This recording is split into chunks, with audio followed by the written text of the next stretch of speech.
Welcome to the Sleeping Barber Podcast. Today's show with JP and James is awesome. We're getting into one of the 4 P's place and talking about ecomm, ways to increase profitability, how to make it more efficient, marketers' responsibility to commercial creativity, not just advertising, looking at revenue models. This is an awesome conversation. I really hope you enjoy it. Welcome to the Sleeping Barber Podcast, a place for business leaders to get the best and most credible information on marketing, strategy, and innovation.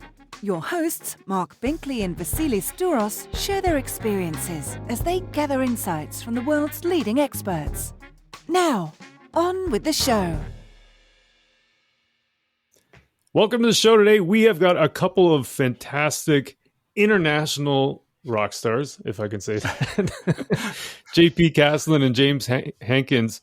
JP is strategic management consultant, author of multiple articles and upcoming books.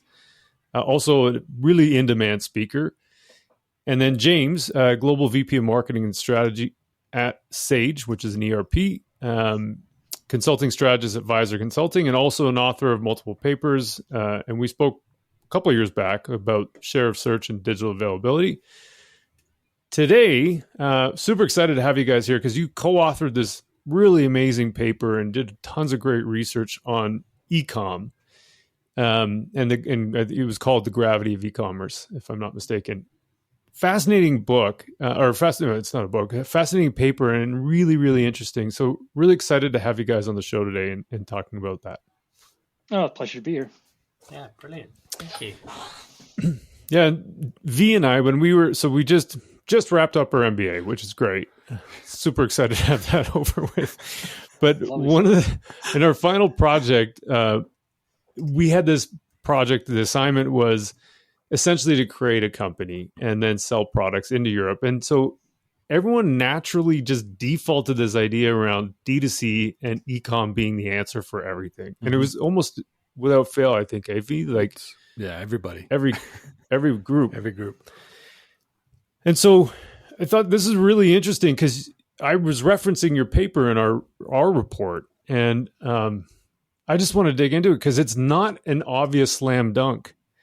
And so I thought maybe we could just start by talking about like companies like Shopify have lowered the barrier of entry for D2C. And so there's obviously an appeal that people feel like they can generate sales through an e-com channel. But it's not necessarily like a great channel and to start with if you're looking at profitability. And so maybe you guys can just comment on the trend, how we got to this point where it seems like everybody's thinking about e-com as being the solution to everything. Well, I mean, I think the barrier to entry is significantly lower to start with, just because you don't necessarily have to have that sort of scale that's usually required from traditional distribution. So when you negotiate, you don't have to have, a huge warehouse full of stock or something. So that's sort of fair in and of itself. And then of course you have the digital revolution and so on and so forth. But what we found was that contrary to, I suppose, popular wisdom, and of course, this was then accelerated during COVID because, of course, then people had to stay at home. And when you have to stay at home, you have to buy online and so on. Actually, what tends to happen is that although you can increase your revenue quite rapidly if you're lucky, profitability is a completely different animal. Mm-hmm. So you tend to create a lot of revenue, but not a lot of profits. And I'm sure, James, you can elaborate a bit on that and why. Yeah, it's a funny one. I think part of it is linked to people forget what is involved in e-commerce. Mm-hmm. And they forget all the costs that are incurred when it comes to e-commerce.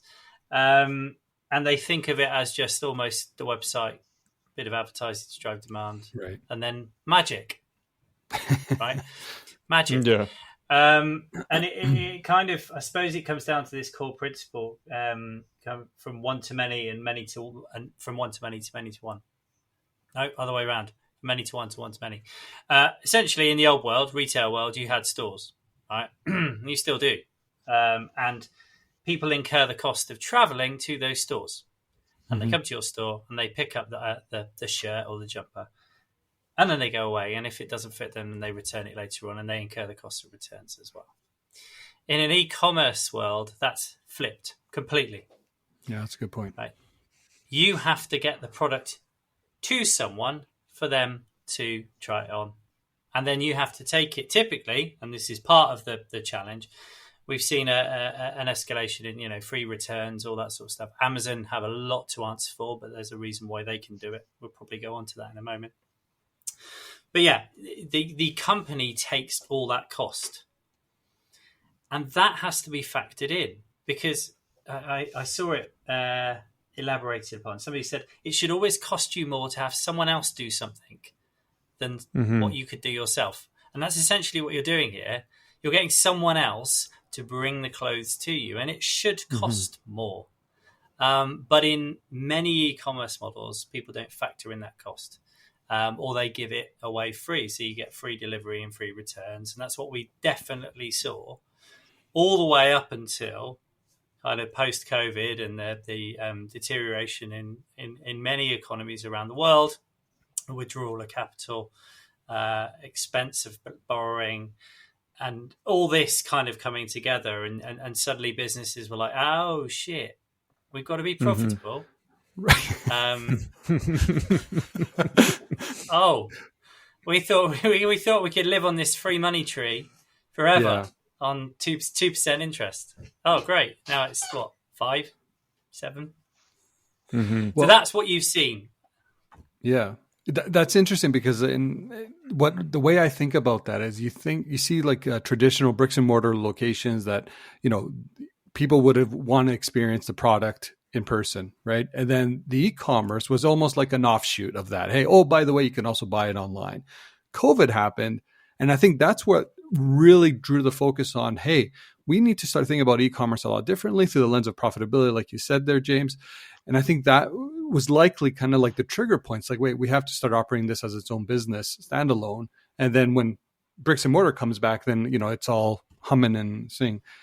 I just wanted to ask, and maybe JP, you can kick us off here, but, when we think about e-commerce and the main appeal for starting that, I guess that transition into that digital space, is the appeal really the fact that you're able to target audiences in different settings, or maybe taking your product worldwide? But why do you believe like it's just such a strong thing that all organizations are looking to do from a scale perspective? Well, I mean, going back to your original point there, I think that everything that strategy is, or strategy comes down to, is this sort of balance between, I suppose, what one might call optionality and obligation, right? So you have the option to do something, or you're obliged to do something. Right. Now, what happened during COVID was that if you look at the US, for example, you were sitting at roughly 15% year-on-year growth. Then we saw about 10 years worth of growth in about 3 to 4 months. And to my previous point, then because of lockdown, people were literally forced to buy stuff online. And if you were then a company and you had physical stores, if you wanted to sell anything, you had to be online, right? And so you were shifted towards that. And again, you had this problem where I think a lot of marketers in this sort of, in a lot of companies, I think perhaps wrongly, it landed on the tables of marketers. And marketers, they have their sort of marketing funnel. And if you go through the various steps of a marketing funnel, magically fulfillment is not there. You just you do the sale, you convert the thing, and then hopefully we'll be able to sell them a bit more. But there's nothing about actually getting someone whatever they bought. And so going back to James's point, then what happened was, again, you saw the scale, right? Because you can sell stuff online. To your point, you can reach a larger audience, perhaps. Especially you can sell to a larger audience, given that anyone can go on your website. But if you only have the one store, then people have to literally go there. But again, what they realized was actually there's a bit more to the story. There's a bit more nuance to the funnel, whatever whatever analogy you want to use. Yeah. And together with what we call the shift to the Maguire era, of course, building on Jerry Maguire and the whole "show me the money" line, was that we saw that capital became more expensive, more difficult to come by, and investors had suddenly all these demands of profitability.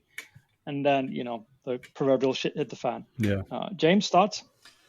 Yeah, I think the one bit I missed out, and it brings it home, is around this fulfillment part. and cost, right? So if you've got a fixed store, you can optimize your distribution to it, right? You know when stock runs out, and you can make sure that the truck is full. Yeah. Because that's where you're going to. When customers are dispersed in this global world of e-commerce, because everyone kind of can buy into you, you've no idea where that demand is landing or where or when. And so the opportunity to drive efficiency through the supply chain, especially through the final mile, has gone.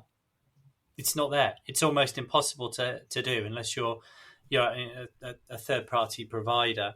And even then, like, they've got issues around their distribution and how they're hubbing things together. So, yeah, it's just to kind of build on that with a demonstration of cost. And I think to JP's point, when we were quite lucky, because we've been talking about this for a couple of years before lockdown and as it came in. But there's a wonderful paper that came out, it must have been, it's last year, called Questioning the Growth Dogma, a replication study by Ben Hafeid and Hamlin. And it repeats a study from 2014. And it basically says you're either a profit company or you're a growth company. And there's path dependency. And a lot of these e-commerce businesses that flew up, these D2C businesses, they were structured around growth. Right. And so they set up a path dependency from the very beginning. And then suddenly the economic environment changed and they had to be profit and they went, fuck.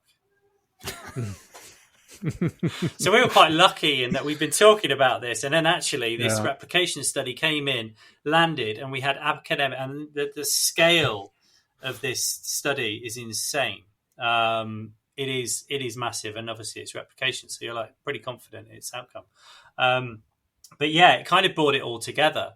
You began to weave it into this strategic narrative and the strategic optionality that was out there. And yeah, to JP's point, and it refers back to kind of digital availability and the concept that Marc and I discussed kind of a couple of years ago. It landed with marketing because some of these channels that were being used to drive these e-commerce engines were held by marketing. Right. But they aren't really advertising channels. They are merchandising channels. And if you're not thinking in a merchandising mindset, then you aren't going to factor in fulfillment and distribution.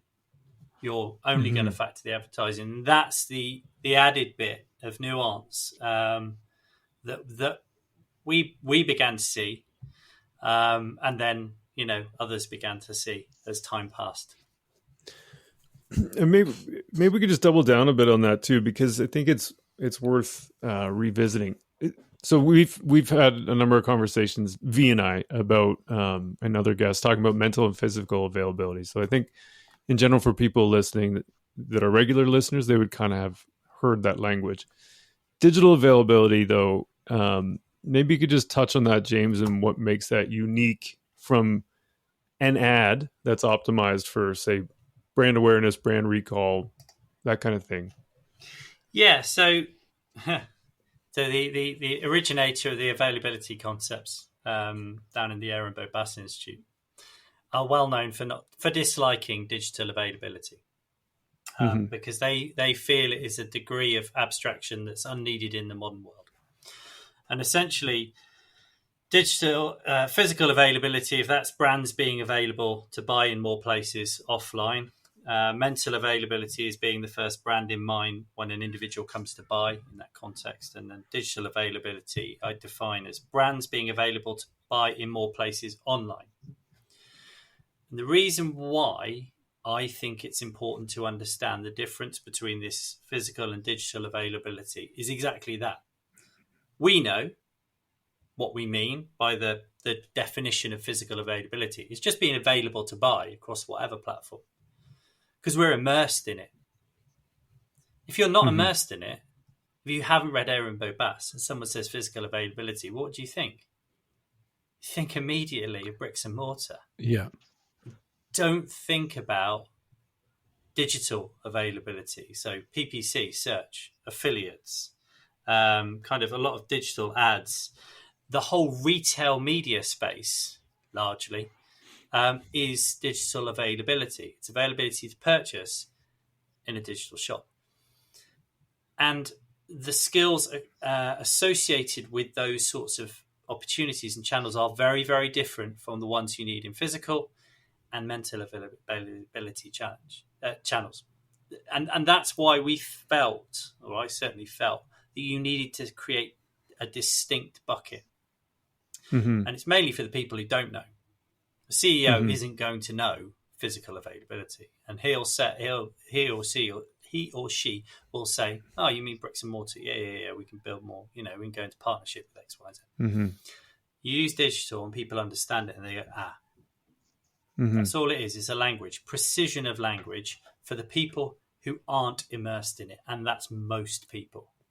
Yeah. And one of the things I thought was interesting, just pulling from the last conversation, other things I've read, as another way to think of it, or at least how I remember it, signage across like a retail storefront would be, and the lease cost of the building are part of the cost of physical availability. And to some degree, there's an awareness or signage wayfinding kind of thing. Same thing for online, say, search ads, retargeting ads, that kind of thing, and a website.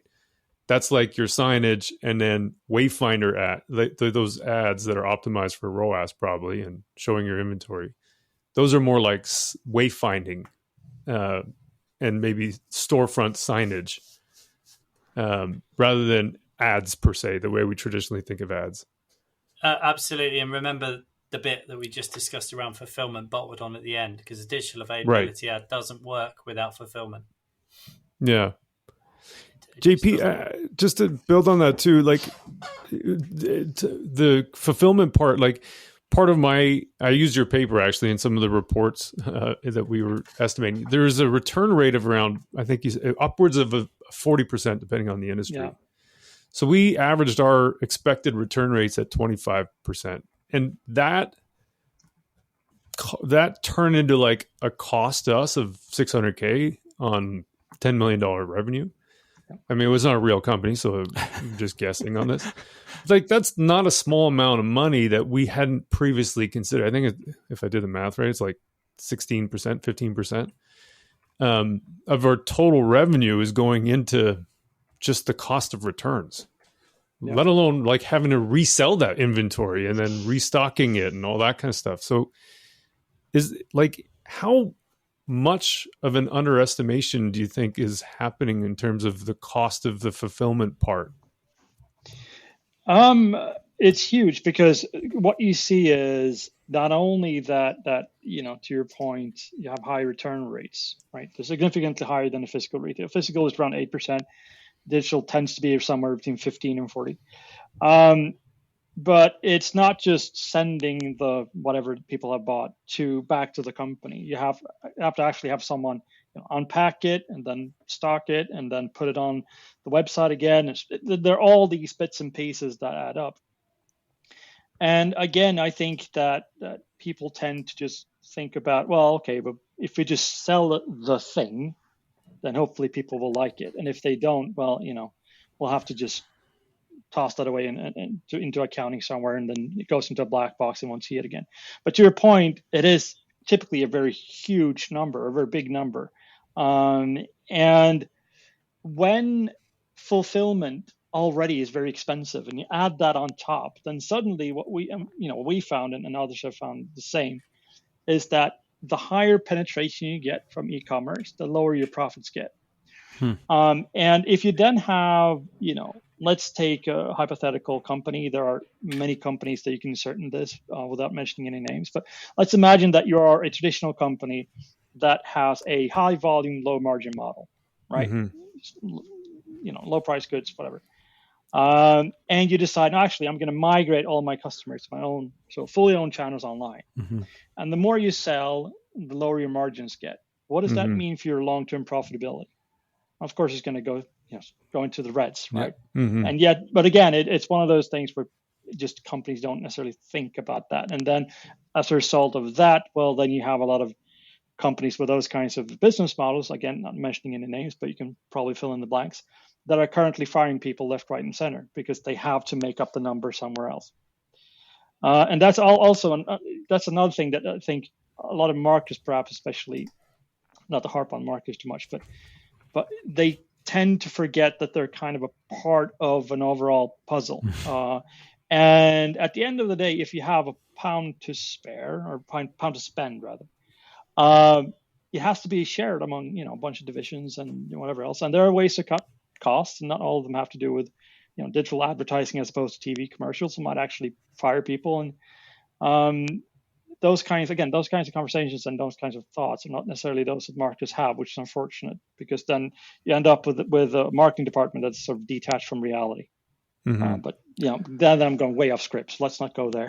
No, that's really interesting though, because I think that's where we're seeing a lot of the issues. So just for context, both Marc and I right now are in the job market, and we're seeing sometimes even conflicting titles. Right, you're having like a VP of marketing all of a sudden has to be a VP of e-commerce as well. It's like, wait, well, just based on the conversation we're having right now, the skill sets are not the same. Right. Especially if we go back to what James was saying, is like you need to approach e-commerce from a merchandising mindset versus a marketing where you're kind of looking at the funnel. Well, how do I generate demand, leads, et cetera, et cetera.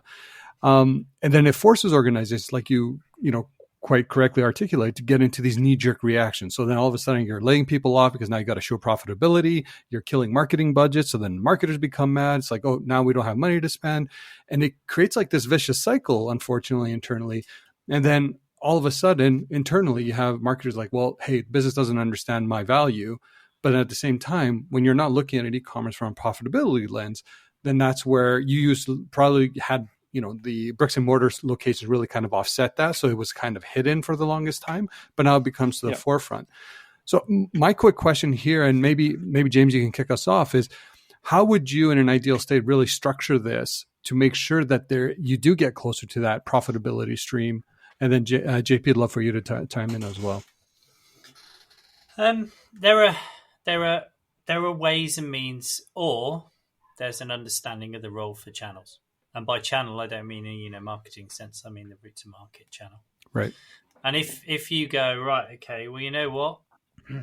E-commerce, we have to do e-commerce. Customers expect it. Okay. There is a way of making that efficient, but there is no way of making it profitable, hypothetically. How else do we make money? How else do we cross-subsidize it? And, I mean, the most famous e-commerce business of them all famously struggles to make a profit from it and cross-subsidizes it with their cloud business and now their advertising business. Right. And it is one. It is one. And the kind of conclusion that JP and it's the right conclusion, right? That was how do you then, and this is the opportunity for marketing from an innovation perspective, how do you then innovate business models? What's this commercial creativity to identify other opportunities to create revenue, high margin revenue into the business to counter what is pretty much, you can't stop it, right? You can't stop the progression of e-commerce penetration. It will continue growing over time at a rate. So the new reality is, you have to build that in. Like there are ways you can, there are some famous case studies. Gymshark are a great one, right? Everyone always throws Gymshark at us. They go, oh, well, Gymshark are profitable. They got loads of cash in their account. You're like, yeah, because they got 128 days kind of supplier payment terms, which means that there's a load of cash sat on their accounts all the time. That's nice of them, by the way. But they've got a very, very high margin product. Like the quality of their T-shirts is very, very low. It's made kind of in the Far East. And then the markup is huge. Yeah, you can then. You can make it pay because you've got so much room within which to move. And actually, they do charge for returns as well. And they have a threshold of $50 or 50 quid for purchases. And most people don't spend $50, 50 quid. So you end up paying. So there's ways and means of doing it. But the overarching kind of conclusion is that you've got to be a bit more creative around how we create money in the future. Let's go away and work on that, because that's the challenge, right? That's exciting. That's really exciting. Yeah, and I think James kind of hit the nail on the head there, because the problem that we often see is that marketers spend a lot of time talking about creativity, but that's all well and good, but there has to be some sort of financial return. Now, I'm not necessarily talking about a classical ROI calculation, but it might be something that improves our margins because of pricing power, improves price elasticity, whatever it might be, but something that has a value that finance understands. Because otherwise, again, going back to sort of the era of free money and sort of profitless prosperity, is marketers have been able to get away with calling stuff that didn't provide a return brand building. Right? If it didn't provide a financial return, people went, oh, no, it's brand building. That won't cut it anymore. And so the question is, okay, so then what do you do? Now, the good thing about all of this, because it does occasionally come across as a bit of sort of doomsaying, is that probably the people best suited to do this in the entire organization are marketers, because they tend to be able to think creatively around these kinds of problems. So if they actually take these kinds of problems as serious business problems, not just conversion problems in the ad space or whatever, then actually they can do a lot of good. But they do need to sort of put that foot forward. And again, that's kind of where we seem to be heading in general, anyway. So there's a few things that you guys had mentioned previously, not just in this section but in other comments. I just wanted to touch on, because I just don't want to leave it hanging in my head. There's the report that you mentioned, James, around pick your lane, profit or revenue. And then JP, you'd mentioned something about the inverse relationship between profitability and increasing market or ecomm penetration. Yeah. And so I just wonder, like being in Canada, we have a giant country landmass and a tiny little population spread thinly across the border. So I can see how increasing market penetration in Canada with ecom would be detrimental, because you have to ship further. So I'm wondering, is that the thing that's driving the lack of profitability as you expand? And I know other countries are differently laid out and different populations, and I'm just wondering if there's a profit or revenue motive that's allowing for that to happen. I'll start with the distribution cost then. It tends to be tied to the overall cost structure more so than just sort of the space in which, or the distance you send stuff in. Because again, the actual shipping, yes, that is rather expensive. But there's so much stuff going on behind the scenes to sort of enable that to happen, that it tends to become unprofitable over time. Now, there are ways, and we discussed this a bit in our paper, there are ways of playing around with that. If we, instead of thinking of e-commerce as quote unquote a channel in the traditional sort of sense, and by the way, I think a better way of thinking about it is just think about retail as a whole, and then, whether you call it hybrid or omni-channel, whatever, it doesn't really matter. But just as you can drive sales from physical to digital, you can drive sales from digital to physical. But if we think about sort of digital commerce as again, something that you do because you kind of have to, you have all of these costs add up, and you have to make up for them somehow, right? Now, that can be things like thinking of e-commerce as more or less a distribution means of distribution. You think about it from a sort of distribution perspective. You can think about it in terms of, again, sort of an overall picture, but you can think about it in terms of, okay, so we need to sell stuff, and the only way for us to sell stuff is online. Okay, so we need to make up the margins somehow. Now, that can be, to Amazon's example, web services or cloud services or, retail media, however, it can be selling something completely different. You can sort of, sell, I don't know, weed, if that sort of that behooves you. The point is, you need to make the margins up somehow, right?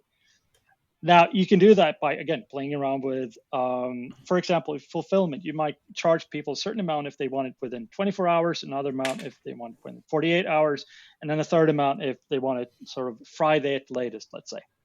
That, of course, if you say Friday at the latest, that might mean they get it next day, but you can actually optimize your fulfillment. You can sort of fill your trucks up to the proverbial brim and so on. But you need to think about it holistically. You need to make the margins, make up the margins somehow. And I think, again, that's sort of where commercial creativity comes in. I mean, this is why we've seen a rise in retail media, but also everyone wants to be a marketplace, right? Because the more stuff you've got for sale, the greater demand you're likely to see, and the greater likelihood you can optimize your distribution and fulfillment off the back of it. The THG, the Hut Group, a perfect example of trying to find what this could possibly be. If you go and look at their kind of company reports, they got about 50 different BUs that they're testing all at once to try and drive some incremental bit of profit and earnings. None of it's working at the moment, but the endeavor is there.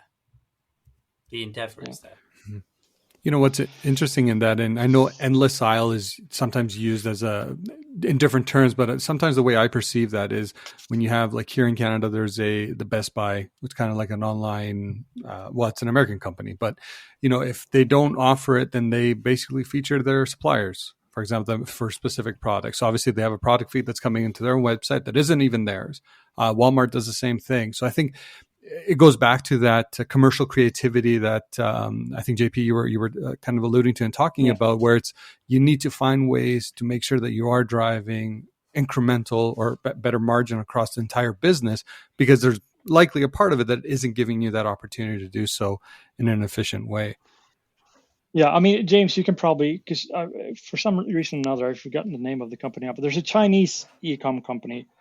I was talking at a conference in Romania, of all places, a couple of weeks ago, and there's this woman called Sharon Guy who used to work with Alibaba. I was talking about it. It was a rather interesting talk. And so one of the things that they do is so you go on the website, right? You find whatever you want to buy, click purchase.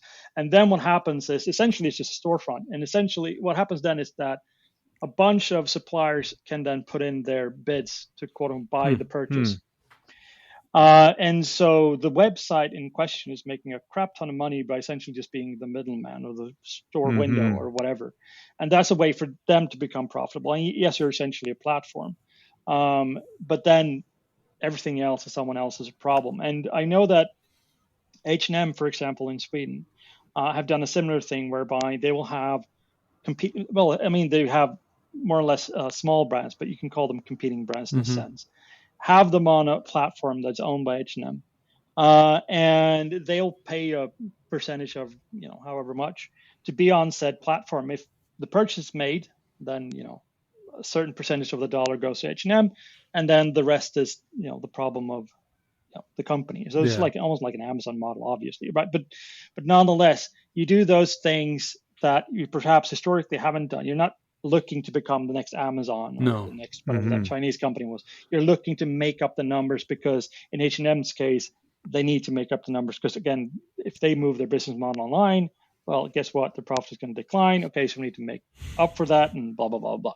And I think the key, going back to THG, by the way, is to make what we call parallel safe to fail experiments. So when you're trying to find these things out, what works, how we might make up the profits and the margins and whatever else, you try stuff out that is coherent to the current business model. Right? In other words, it makes sense. Someone is able to present a business case for why we should do this. You give them a small sum of money. In other words, it's safe to fail. If it goes to hell, then that's fine. And then if it works, you give them a bit more money, and then you scale it over time. If it doesn't work, well, you cut the resources and then you move on to something else. Yeah. And then over time, you're able to build profitable revenue streams, ideally what we call mitigation. You make up the profits. And if you're really lucky, you can move whatever that is, the revenue stream you just created, onto your main sort of business model. And that has, from a strategic management perspective, a kind of an added bonus, which is that buy-in is never a problem because people are already doing it. Mm-hmm. So there are kinds of ways of playing around with this, but again, you need to think about it in sort of holistic terms and a bit more. I mean, we were in Cannes a couple of weeks ago, and sort of we were talking about the grown-up conversation, and that's kind of what marketers need to have. They need to be able to speak to finance, need to understand the business model. They can't just obsess over the latest Bennett and Field report or whatever Mark Ritson wrote for Marketing Week. You know what I mean? I love what funny. you just said there. That'll go on the quote, and then Mark will be pissed off with me as usual. That's fine. We'll bring Mark on then to rebuttal. Don't worry. No. I like Mark. I have so many thoughts just running through my head. Yeah. Okay, let me start with this one because my brain's going to short circuit in a second. But there's a certain amount, like we're talking about the creativity requirements to find ways to become more profitable with ecomm. And so there's things that like Shopify, we talked about that at the beginning. Like it's a platform, makes it easy for people to get online, create a store, all that kind of stuff. 3PL, you can outsource to your logistics. Is that, and then perhaps like selling your, finding a way to create revenue from the data you own of the specific customer stream or segments or something along those lines.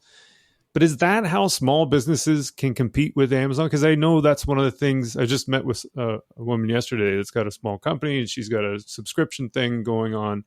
Cool product, great reviews, but her thing is, how do I compete against Amazon? And I'm sure there's a lot of other small business owners out there also wondering the same thing. If you're going into this thinking this is going to be like, I'm going to be profitable just by selling my stuff online, then that might not end up being true. Well, I mean, if you do it very, very basically, I mean, we're talking about business school 101 now. Mm-hmm. Just think of all the costs that you have. You mentioned Shopify or 3PL or whatever. Like everyone needs their piece of the pie. Okay, they'll add up to this much. Yeah. Okay. In order to become profitable, I need to therefore sell my product at this price. Mm-hmm. Yeah. Right. Am I able to do that? Does it mean I'm selling a T-shirt for $5,000? Mm-hmm. Then perhaps you need to do a bit of brand building to support that price point. If you're able to, then congratulations. But you need to do the basics right. And to your point about Amazon, at the end of the day, if you're trying to sell the same stuff that Amazon is selling as an SME, unless you're a very small local, people like you kind of mom and pop store, the sad truth is you won't be able to compete with Amazon. Yeah. James? I mean, you make a good point there, Mark, around, you could do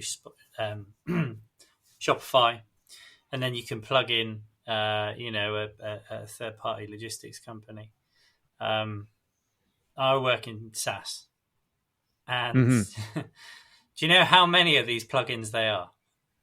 Like, to run a business. There's lots and lots and lots. And what we're actually seeing is a degree of, especially at the small end, there's a huge degree of fragmentation. Those Luma reports, the marketing tech and ad tech world, I think that Luma report, something like that. The insane maps with all these logos. Oh yeah. With all the logos all over the place. That's growing all the time, right? Yeah. They've all got a tiny number of customers, and they each take their little bit of the pie, of your pie, and there's no economies of scale because you've got 50 different things. And that's the challenge for small businesses as well, is that, and medium businesses as well, is the proliferation of these tech stacks that affect everything. And there's a degree to which there's strategic choice there as well, because you can make the wrong decision, massively wrong decision, which means that if you go back to JP's point, it's business 101. It is, who are we targeting? How are we positioning that product? How are we promoting that product? What is it's the basic 4 P's basics, and then building out from that. Because and working out whether you can actually make money or not. And I don't know how many people actually work like that. And certainly over the last 10 years or so, there's been a lot of businesses that have come up with, a product that sells, but they haven't had to do that business 101 and think about profitability because they've been able to fly profitless prosperity with cheap capital. Well, a lot of Yeah. startups start that way. Yeah. Where it's less about profitability, just more about driving top line revenue, right? So then all of a sudden they're hit with this hard line. It's like, wait a second, now even as an investor, we have to start looking at profitability. It's a huge wake up call, which actually leads me to my next question here. As we kind of maybe JP, we can kick it off with you. We're seeing even a lot of DTC brands, why they started off in the e-com space and did really well, or at least that's how they built their brand. If I could borrow some of your words there. So like Bonobos, Casper, etc. But now they're starting weaving into creating those omnichannel experience by creating, storefronts, actual bricks and mortar storefronts. Do you believe that is basically their way of identifying, hey, here's a way for us to raise profit margins? Or is there other motivations behind that? I think that's part of it. I think that also what might be the case is that they're seeing a decline in growth because they're sort of starting to mature and the market starts to mature. Especially given that, we saw the decline in growth, or actually we saw the acceleration that we saw during COVID, of course, came down. So it ended up being, I think, a total acceleration of, 1 year ahead of where we were, something like that. So I think that's absolutely a part of it. They need to make up their margin sum up. Now in Casper's case, and correct me if I'm wrong, because there's a couple of fair few years since I last did the Casper analysis.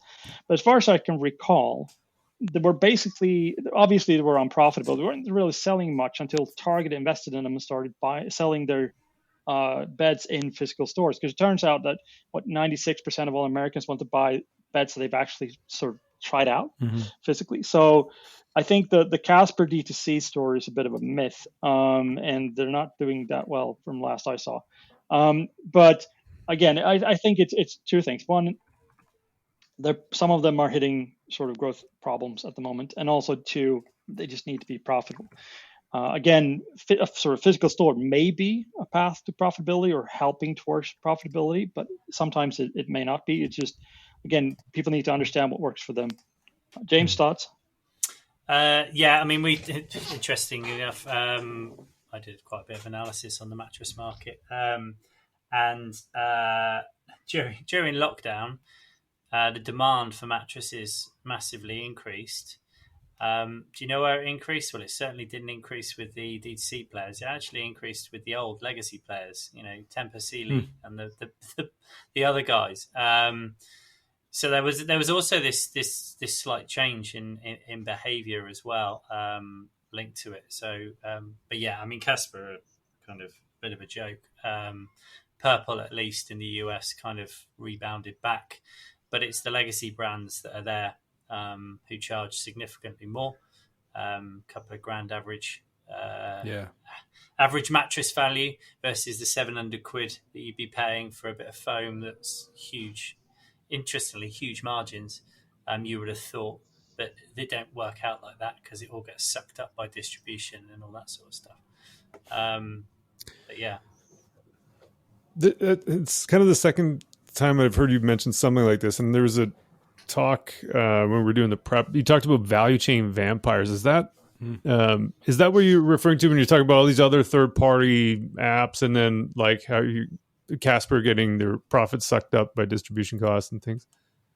Yeah, pretty much the the tech stacks and the intermediaries. It's the tension between going with a generalist or a specialist. And value chain vampires, so basically they target a bit of the value chain and they become the specialist. They ultimately, like, they're brilliant at the tiny bit that they do. The thing is, if you're going for all of those, you've got no economies of scale, and so what you then get is these other companies that we offer a general end-to-end service. It's not the best at everything, but it's all in one place, and you can see where you are in that process. And that's the tension. It's the classic bundling versus unbundling kind of Netscape kind of area. And in various different categories, we're seeing various different things.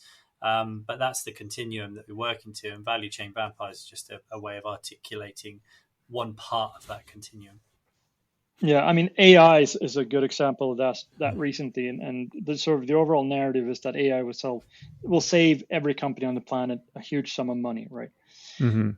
But of course, with AI, people tend to mean large language models, LLMs, right? They cost roughly $2 billion to develop. A lot of companies can do that.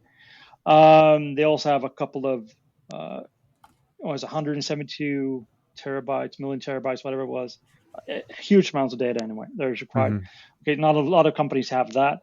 And so if you're going to use this highly efficient, quote unquote, highly efficient AI, then you need someone to run it. You need someone to build it, and you need specialists. And suddenly that huge efficiency gain, because suddenly you don't have to hire Bob who does the digital advertising, you can have the AI instead, it'll cost you more in the end. So that's an example of a value chain vampire. So you have something that you think will save you time and money, and ends up actually biting you in the ass and sucking all the blood out of it, which is a weird place to bite, but anyway. It's kind of linked to, I think it's called the Jevons paradox. It's worth looking up. And it's a similar sort of situation to that. Efficiency actually leads to greater usage that wipes out the efficiency.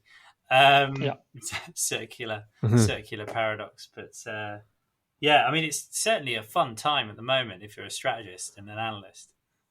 Yeah, for sure. One of the things that I like is maybe obvious upon reflection, and V and I actually had an accountant on, I don't know, last year to talk about, tell us about what we need to know. When it comes to accounting. But it's obvious, like now thinking about this conversation, a lot of it's around financial metrics of businesses. And so for a standard marketer who looks at something like ROAS, like we've also had a conversation about that, and it's on its own, the metric is a bit problematic, but even more so now, I would say it's problematic if you're putting $1 in a machine and you're seeing like you get $3 back.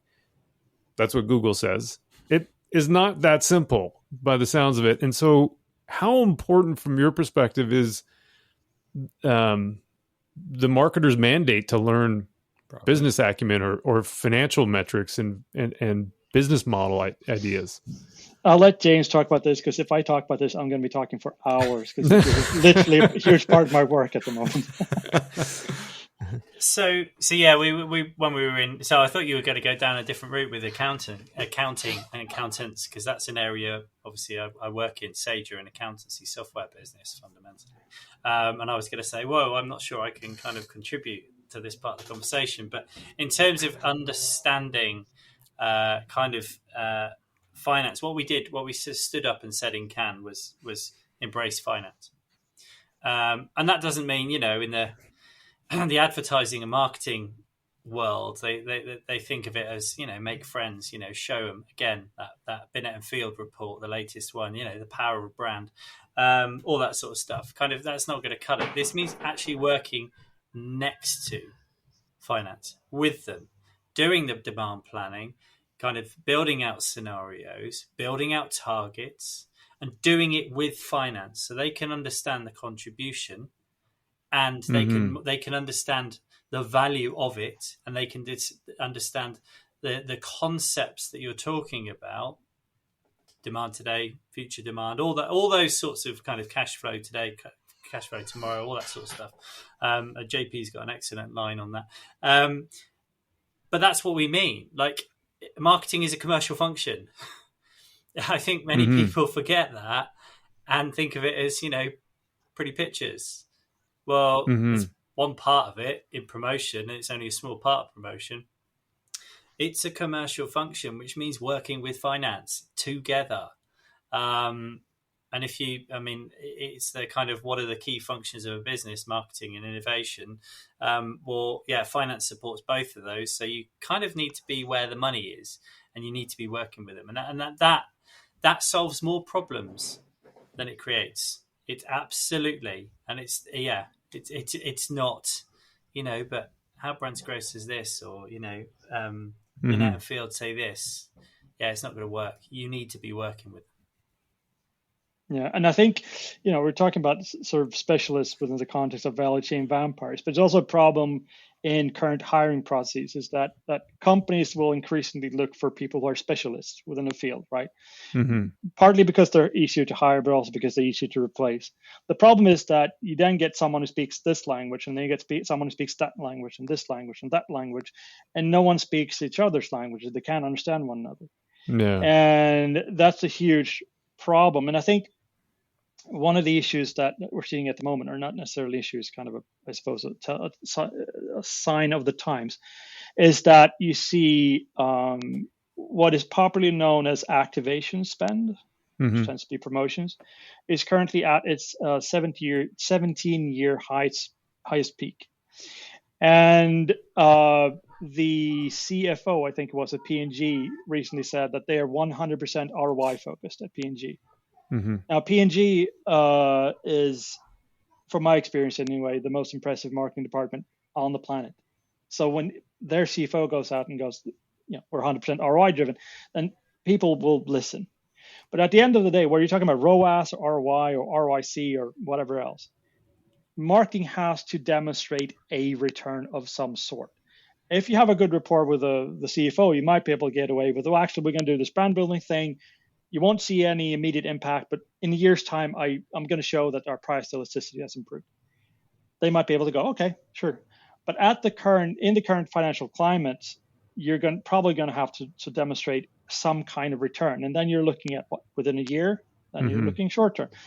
And so metrics like ROAS are not necessarily optimal, let's say, but some kind of return will always have to be demonstrated typically, right? Unless cash is free. And now perhaps more so than before. And if you want to demonstrate that, then you do need to understand the business model. You need to understand, to James's point, how can you as a market contribute to that? What is the return that in some shape or form actually helps the organization move in the right direction at the right speed and so on. Yeah, I think what you both kind of touched on there, and I just made a quick scribble, is like marketing needs to start thinking more about profitability. And a lot of their actions, when you think about even the platforms that they're using, the technology they're using to get the ads out, et cetera, when you look at it and you start factoring it in totality to say, well, how much did this lead or this conversion actually cost me? You may realize that your path to profitability should be a lot different. You may have to reconsider then going back to price, because usually marketing doesn't think about pricing. But as tech stacks evolve, as I love the value chain vampires. Even the visual in my head, it's kind of scary. But it's one of those things where a marketer's role can become very. It's almost like very integral for the organization to make the right shifts at the right time if they're able to pick up on some of those nuances and really start tracking profitability versus things like ROAS or just revenue. Yeah, I mean, the key is to understand, how does the business make money and how can I contribute towards that? Right. And that with that comes understanding the business model. I'll share with you a very simple, brief example of what I mean, right? So this is a practical example. I've sort of removed the names of these companies because they're American companies and, they can be quite happy to sue. And even though I'm a lawyer or used to be a lawyer, I'm not going to have that one at the moment. But so you have two companies, right? Mm-hmm. You're a marketer, you're looking at these two companies. They both look pretty much the same. They have the same kind of size, same kind of revenue, same kind of brand. They both make aluminum cans or aluminium cans. And they look to be exactly the same. Okay, so the question is, how do you market these two companies? Well, if you're today's standard marketer, at least, actually, I won't say today's standard marketer because there are a lot of really good marketers. They're just not on social media all the time. But if you are the kind of, let's call them new generation digital marketer, who perhaps doesn't understand the 4 Ps, you're just going to run straight into communications, right? Forget about the 4 Ps, forget about diagnosis, all that stuff. We'll go straight into comms. Now, if you're perhaps a bit more traditionally trained, you're going to do your segmentation, targeting, positioning, blah, blah, blah. And okay, so that's fine and well and good enough. But actually, if you understand these two companies' business models, what you're going to realize is that they're actually completely different. So the first company, it only works with huge clients, big clients. They therefore only do big shipments. They have low margins but high volume, economies of scale but slow time to market. The other company is exactly the opposite: small customers, high margins because they are made up by high prices, a lot of shipments, really fast time to market, and so on. So if you are the marketer working for company A, the sort of the big customer company, and you decide, or it so happens that you go after the kind of customer company B has, it might be that the size of the order is simply too small, right? So you cannot use economies of scale, and your margins will decline, and your profitability along with it. If you're commercially the other company, well, it might be that if you go after the kind of customer that the company A has, the size of the order is just too large, right? So you've essentially created a demand for which you have no supply. You just wasted everyone's time and money. And so understanding the business model will help you become a better marketer at the end of the day. And if you're serious about your job, and if you're serious about trying to help your organization make more money or become more profitable, whatever it is, then I think it's your duty as a marketer to understand the business model and take your time. And to James's point, just start talking to finance people. Grab someone who's been on the job for 6 months or whatever, and just ask them, okay, so how does the company actually make money?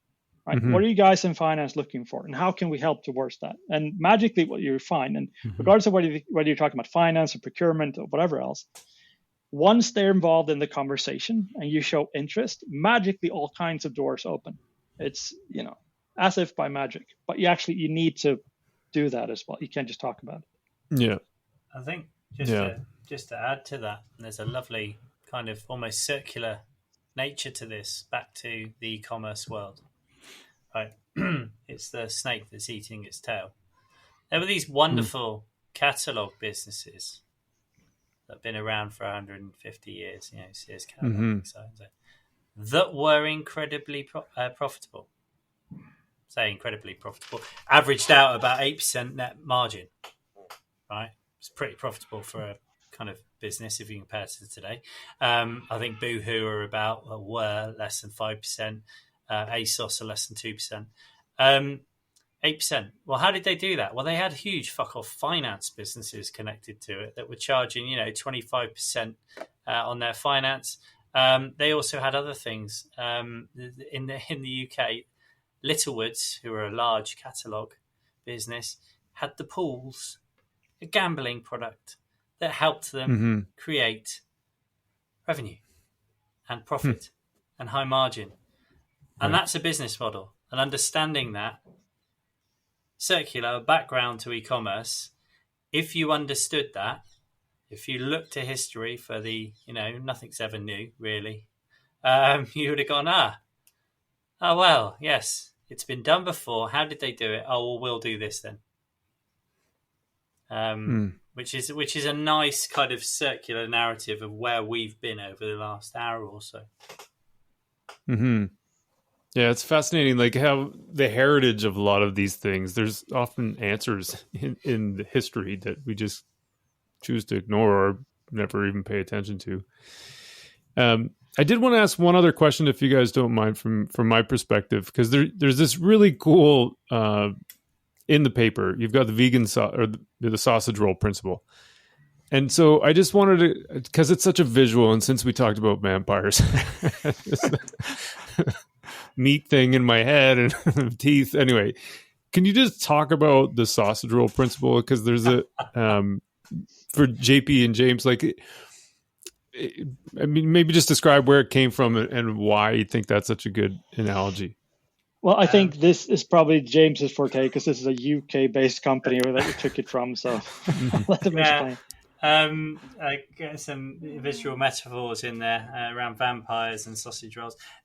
So it relates to Greggs, which is a food outlet in the UK that sells very, very good value, sausage rolls, and they do a vegan sausage roll, buns, and you drop in and you pick it up.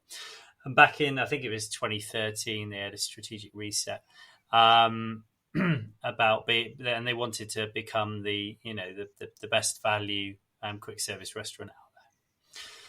3 years later, what appears in their accounts, as they've kind of all got aligned around this ambition, is a very, very clear aim right at the top of their company reports and right at the top of their strategy, which is building a business capable of supporting 2,000 outlets. It's not about growth. It's not about, we're going to do X, Y, and Z. It is about building capability to support the business. And if you think about e-commerce and what there needs to be around fulfillment and the capability to get your product into people's hands and also take their returns back,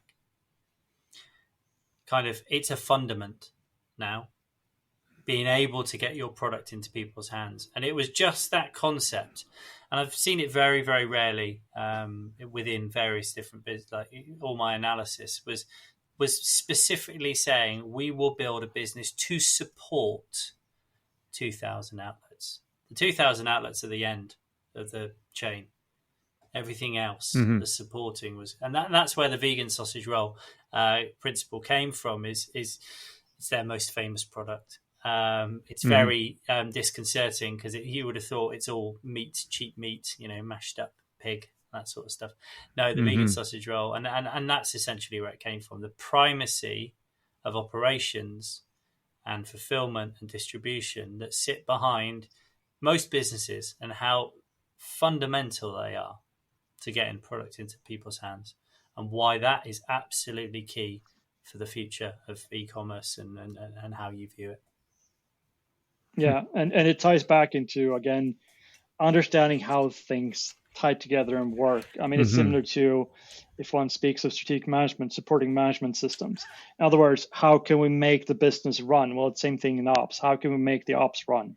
How can we ensure that, we support these thousands of businesses? Or how can we ensure that we actually can get our, whatever it is that we're selling into the hands of the customers in such a way that we actually make money in the end, and so on. And thinking holistically is such a cliche these days, but it is very much that, understanding how the sort of entire clockwork works, so to speak. Yeah, that's amazing. It's been an incredible conversation, gentlemen. Wow. It really got me thinking again, and even doing the prep for this, I think there's so much here that we only had an hour of your time here, but I think there's a lot of takeaways when we, as marketers, finding the common language with our internal stakeholders, looking at e-commerce through a different lens, understanding the value chain vampires and how they affect the downward, or I guess downstream effect on profitability and et cetera. Where can our listeners find out more about you and some of the work that you're doing? Most easily on my website, jpcastlin.com. You can find me on, I was going to say Twitter, but X. But, another conversation. Given that my wife is in the other room, you can find me on my X. Is probably not a sentence I want to say aloud. But you can find me on X at jpcastlin. And also there will be, my new book will be out hopefully this fall. So that'll be in a fine bookstore near you, hopefully, and I'll come back with the title at a later date, but it's looking to be fantastic. Hint, hint, nudge, nudge. James? Yeah, I'm JCP Hankins on X, Twitter, and also on LinkedIn. I do have a blog, the EQ Planner. However, I haven't written in it for a while. Many of my papers are also on WARC, which is often behind a paywall. But you'll find me on X, Twitter, basically. Yeah. Oh, fuck. I should mention my newsletter as well, given that we have a couple of thousand subscribers at least. And that comes out every Friday. Okay. And that's so it's strategy in praxis. So it's not practice, it's praxis with an X. .substack.com. And it's the main section is sort of free, so anyone can sign up if you want to. And there's a paid section where I go in depth on stuff. But anyway, you can find me there as well. Amazing. This has been fantastic. I really enjoyed the conversation. Really appreciate your time, guys. Thank you. It's been an absolute pleasure. Thank you very much. And now the post-pod with V and Marc. Is this on? Guess what? It's the post-pod. There it is. It's the post-pod, V. Let's do this thing. Let's go. JP and James. Yeah. So fascinating. Like, it's so obvious now when after I read their paper. Yeah.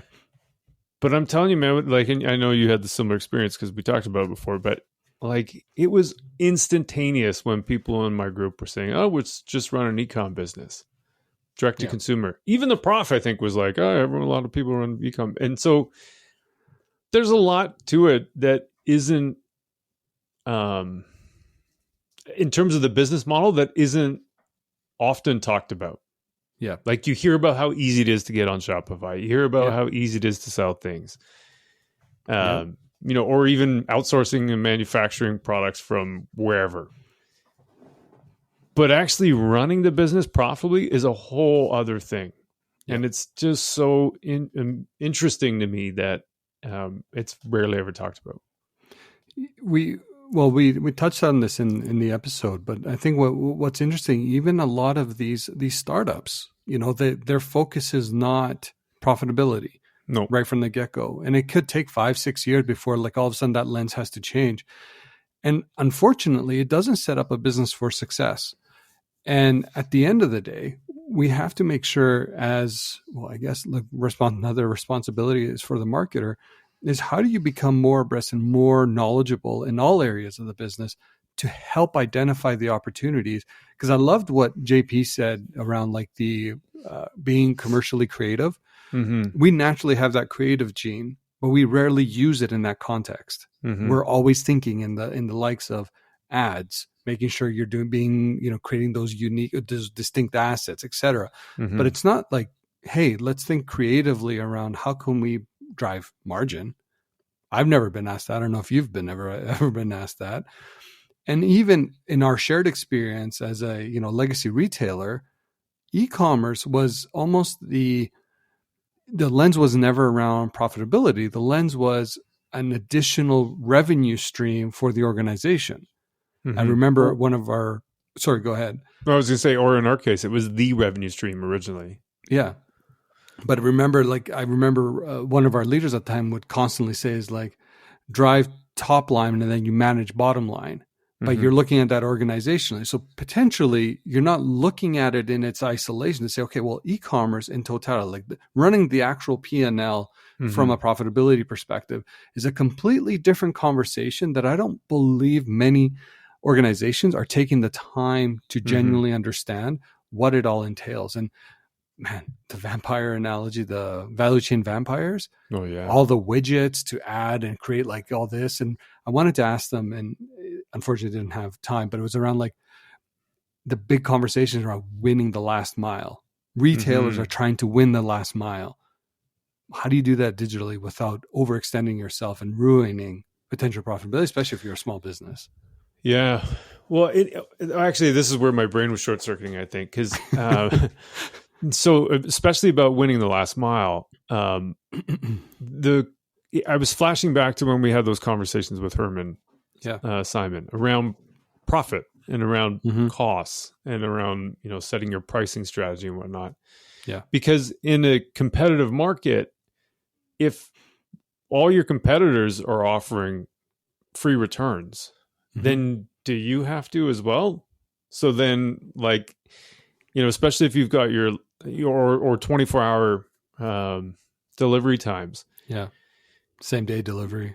Yeah. What James was, I think it was maybe James or JP, maybe it was JP, saying that even if you had the ability to schedule your routes a bit better. So it meant end of next day delivery instead of same day delivery, you might be able to better organize your routes so you're more efficient and then not burning as much of your cash that way. Yeah.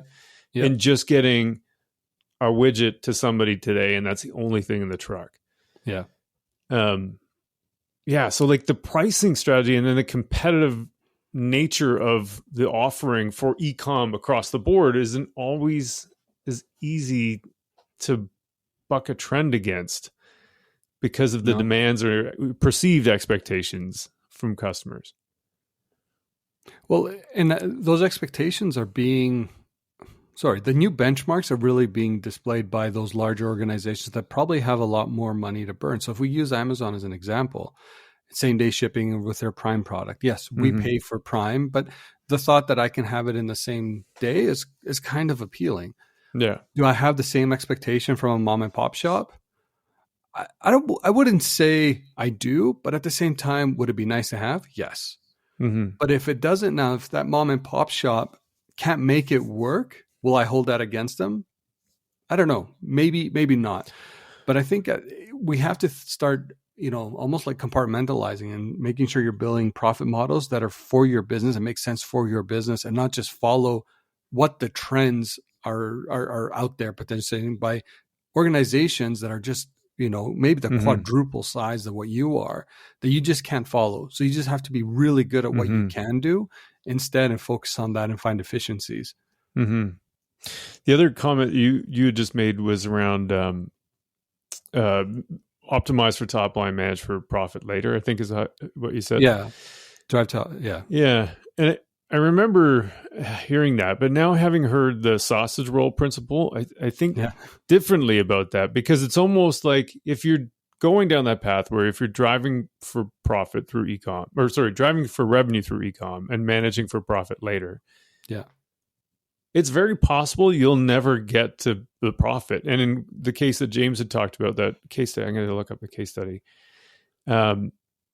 You're almost like, if you think about top line versus bottom line, it's you're going to create the future that you had set up yourself for. So I almost feel like with the sausage roll principle, you almost have to go, our objective is to have the ability to serve however many customers at a profit margin of X. And we're going to build capacity and capabilities to be able to do that. And so working backwards from there, then you go, here's how much we need to set our pricing at. Here's how we're going to establish our return policy, how we're going to establish, our shipping policy or thresholds for free shipping, all that kind of stuff. Things like, even for that matter, which tech we're going to put into our stack, because something like TrueFit might end up being the thing that saves you, that takes your ecom returns from $600,000, like I had calculated, down to like 100,000, or whatever. Yeah.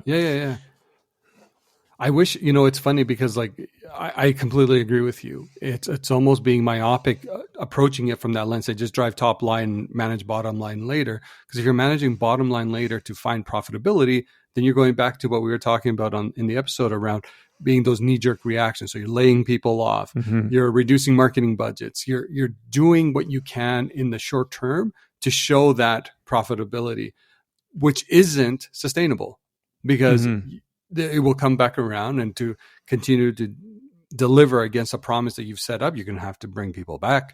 You're going to have to make sure that you're building those mental availabilities through marketing budgets, et cetera. And it's just like this vicious cycle that gets created. And unfortunately, I wish I could have rebutted at that time to our leader, but it's it's for me, like, actually we talked about it with Yasmin as well. The role of a marketer is evolving. And it's evolving more and more. And we think about product marketers as kind of being the one that's more in tune with a lot of these other elements. I think traditional marketers have to start investing the same energy and the same idea and understanding, what is those business models, making sure you're becoming friends with your finance team. And it's not just to get more money. There's just so much there that we can be doing a lot differently. Yeah. James mentioned that too. I'm trying to remember now. Maybe it was JP, but either way, like sitting down with finance and working on an annual budget with them, is great. Rather than going, here's my budget, lobbing over a fence, and then they lob it back with a whole bunch of red marks. And you go, oh, okay, that's what I have. Great. Cool. And so, I think that's a really practical way of bridging the gap and creating a common language. For the business, which is, and for marketing, and really between all departments. But I think that's a key component for marketing for sure. One thing that really stands out to me as we continue to venture down this path and, bring on some incredible guests is, and I know you wrote a piece around ROAS and how it's, it's probably not it is not the right KPI. I think for me, it's becoming resoundingly clear is you need to find that shared language in the business context to show how you're actually driving value. looking at it in an isolated stance, your ROAS metrics based on your digital marketing investment is not the right strategy, because then it's hard for you to tie back to true business results, because it's just a messy number. And I love that that's becoming more and more clear to me that is not the right metric. And we as marketers have to invest in business metrics, genuine business metrics, and not just stay in our own like small little toolbox. Hey, these are our metrics. You just have to conform to this. Look at us. We're amazing because we had 1 million impressions, but that's totally cool. Yeah. Like, I think return, there's an assumption that I make anyway. I don't want to speak on behalf of all marketers everywhere, but yeah, I have an assumption in general. I had an assumption that when we said return on investment or ROAS, ROAS is a bit more definitive because you're talking about ad spend. So you're talking about return on ad spend for ROAS. But what is that return? Yeah. And what does that mean? And what is a good return? What's a bad return? I think that kind of conversation is super helpful. Yeah. For example, and I think we've talked about this a little bit before, but way back when we had, when you and I were working together at Check, I had that project where we plugged store sales into Facebook, provided that somebody was willing to share their information with Facebook, and it was anonymous and scrubbed and cleaned and all that kind of stuff. But about 3% of the purchase data went from our store tills, in-store sales, went into Facebook to evaluate where those sales could be attributed to. So against the ads we were running on Facebook, number one was reach-based ads. So those are social flyer ads. Not surprising, that generated the most sales, like by a long shot. Number two, though, on the list of ads was retargeting ads. We're driving in-store sales, or at least linked to the exposure. A retargeting ad was linked to the exposure second most out of all the ads we were running in relation to in-store sales of the 3% that were there. And it's still like a significant number of transactions that we were tracking. So if we're talking about ROAS and all we're doing is showing your ecomm sales, you're missing out on a huge percentage of offline sales that you never would have attributed to the return had you not had that data. And had we not done that project with Facebook, we never would have known that either. No. So just because you can't measure it doesn't mean it's not real. And so I think that's where there's this, like, you almost need to explore what the possibilities are of return to figure out which things you can measure and which things you can't measure, rather than saying my ROAS is 3 and making it a definitive, like, it's 3. Maybe it's a minimum of 3. Yeah. Because you're not able to measure X, Y, and Z, other things that we think are making a contribution to. Yeah. No, I completely agree with you. And that's it. We've reached consensus. Anyway, they're so, they're really, really smart dudes. And they've spent a lot of time thinking about this and presenting and building up an amazing case study with the Gravity of Ecommerce paper that they did. So I'm really grateful we got the chance to chat with them about it. No, me too. And obviously thankful for their time there. And I think go ahead. One other thing I want to ask you about, because I don't think we've talked about this, digital availability. What did you think about that idea? You know what? I actually liked it. I think their language is important. I actually had it as one of my notes here. It's around that. How do you make sure that people understand what it is that you're actually talking about? So looking at physical availability in its primitive definition versus digital availability, while even if you were to ask me, someone were just to prompt me on the street, say, define physical availability, I would have naturally went bricks and mortar, naturally. Yeah. So I think creating that delineation between the two through that way, I think, I'm all on board with that. What do you think? Yeah, it makes tons of sense to me. Like the stuff I added at the end, I thought was is just a way for me to think about it. Because if you think about a physical store and a business model of a store, you've got your leasing costs, there's the operational costs of the store, electricity, heating, cleaning, cleaning, that kind of shit, right? That you're just doing, let alone the inventory that goes in the store and the signage up front and the signage inside and, to make it look good and all that kind of stuff. Mm-hmm. So, and then if you're in a mall, let's say like there's, getting at, signage on the outside of the mall or wayfinders that point towards your store and things like that. Yeah. All those things are part of that business model. And you don't have that on a website if there is no traffic coming, because you have natural traffic coming from the mall itself. But if there's no traffic coming or very limited traffic coming, then paid ads themselves that are driving for, let's say, ROAS optimized ads or click-based ads or whatever, that's not really an ad in the same way that an ad, we typically think of an ad. You know what I mean? It is like, especially search ads. It's a wayfinder. Yeah, it is. So it's almost not. And then because it's not an ad, it should be. And I think JP had mentioned this, or I keep getting mixed up. Who said what? But anyway, so then the merchandising, like the laws of merchandising, need to apply to some of those kinds of ads, and the expectations are different than, say, a traditional brand ad, or a print ad or an out of home ad or whatever. Well, actually, touching on merchandising, that what you just said there, and the line that. I'm going to get it wrong. I don't know if it was JP or James either. I think it was JP, but just around like you have to start thinking in the context of a merchandiser. And that is a unique skill set. Not saying that you can't be adopted, but I think that then changes again how you start viewing either your channels, your communication strategy, and everything else that helps, again, at the end of the day, drive revenue for your e-commerce business. But usually we talked about like, the proverbial funnel, you don't see fulfillment in there. Right? Mm-hmm. It's not part of our vernacular naturally. Mm-hmm. And when you are running e-commerce, you have to think about it fundamentally different versus just like, hey, how do you get the brand awareness? And I know JP called out brand marketers a little bit there, but at the end of it, it's you still have to find a way to drive or show that you're able to drive revenue, profitability, whichever KPI you're kind of going value in some way. Value. Yeah. That's a better word. Well done. Value. Yeah. Drive value. Yeah. Super interesting. The other part that I was just thinking about was like, fuck, now we got to figure out finance. We got to figure out merchandising.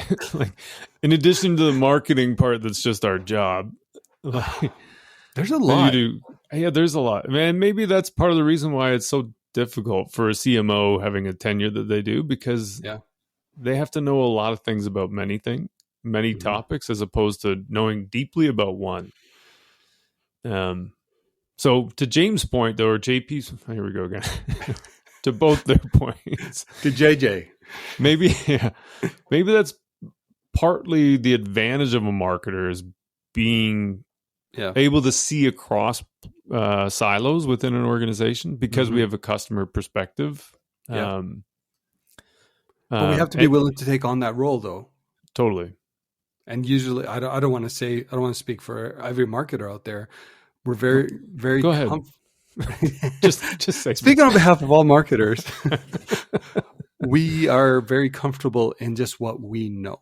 And the moment that starts stretching us, I think that's where we start losing some of that confidence, if you will. Yeah. And especially when we start wearing in the areas of business, that's like an area we do not want to touch. Yeah. So just let me drive ads. I'll drive awareness for you, and I'll tell you how. Or I'll just be a growth marketer. Exactly. Right. Lead gen, demand gen, all the gens. Yeah. And so just acquire new customers, forget about profitability in any way. Exactly. We'll let you figure that out. Yeah. And then they cut your budget, and then you're already bitching. Anyways. Sorry. Hit a nerve. I did hit a nerve. We do have more of a responsibility than what we do take on. Yeah. Yeah. And maybe that's part of it too, is to say, like, here, as a part of a annual strategic plan, like, there's the things that marketing is going to do, but then there's the ways that marketing can contribute back to the business. And so they might not be the same. Like, there might be an ad plan to help support ecomm, to support the sales of the business or sales teams or the pipeline, whatever. Mm-hmm. But then there may be also this other component of like, help us understand the business model and where we make money so that we can apply our creativity to helping increase profitability and solve business problems. Yeah. Yeah. I think that lens and being able to empower marketers to contribute in that light is actually very exciting. Because it does force you to think about your role in the business a lot differently than maybe what it's been predetermined. Totally. And that's where you start adding value. Yeah. Maybe it's on us to change that paradigm of, CMOs being the shortest or the shortest time in office. So if you speak, it's because maybe we do need to become more immersed in all facets of business and help and solution creatively, because that's something that we do have. A lot of those problem statements that may surface. Yeah. Yeah. V, that was a great chat. Great post-pod, man. Yeah, that was really fun. It's good. It's good to think about, like, this is, it's stretching, man. I'm with you. Like, this is not part of our daily conversation, and thinking about e-commerce in this light obviously starts shedding different light. So I love these conversations when we get to venture outside of our comfort zones. Yeah. Well, and this way we teased it a little bit before, but this is the place, quote unquote, of the 4 Ps conversation that we were talking about. That's true. And it is definitely one of the more challenging things, I think, to wrap your head around. Price, couldn't agree more, is in that space too, but less so because we always think about discounts. Yeah, let's put it on sale. Yeah. But yeah, place for sure is a really interesting idea. And there's a lot of opportunity, I think, if you just put some thought and time into like thinking about the innovation that's possible in creating new value in the place that we operate. Yeah. Agreed. Anyway, V, have a good August off, and we'll catch you in September. See you on the flip side. Ciao. Bye. Before you go, if you've got a chance to take a minute or two and leave us a review, give us some feedback, we'd love to hear from you. We really want to make this show better, and your feedback will help us do that. Thank you.